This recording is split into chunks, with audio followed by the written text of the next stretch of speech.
Great honor that you're here. But we do have a very special relationship. In fact, I'll get that little piece of dandruff for that little piece. We have to make him perfect. He is perfect. Ce geste, polémique, tant le bureau ovale a annoncé cette rencontre à la fois amicale et très tendue. Le bras de fer entre Paris et Washington a abouti hier à un possible nouvel accord sur le nucléaire iranien, alors qu'Emmanuel Macron avait expliqué qu'il n'y avait pas de plan B quand il s'agit du maintien de l'accord actuel avant son départ. Malgré le profond désaccord avec son homologue américain sur le texte actuel, il propose de baser les négociations d'un nouvel accord sur 4 questions essentielles. Le premier, c'est de bloquer toute activité nucléaire de l'Iran jusqu'en 2025. C'est ce que seul permettait de faire le JCPOA. Le deuxième, c'est de nous assurer qu'à plus long terme, il n'y ait pas d'activité nucléaire iranienne. Le troisième sujet essentiel, c'est de pouvoir stopper les activités balistiques de l'Iran dans la région.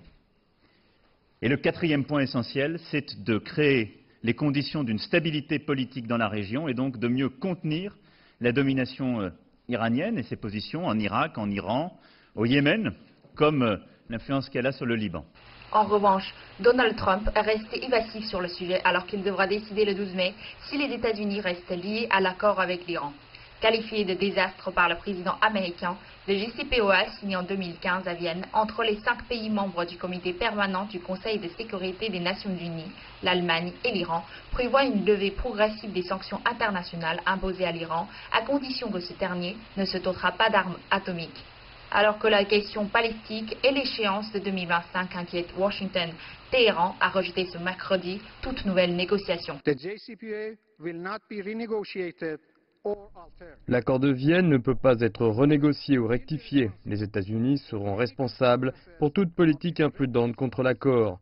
Les déclarations que les États-Unis ont faites vis-à-vis de l'accord montrent une attitude ambiguë et envoient ce message à tous les pays que les États-Unis ne sont pas un partenaire fiable, peu importe qu'il s'agisse d'un accord bilatéral ou multilatéral.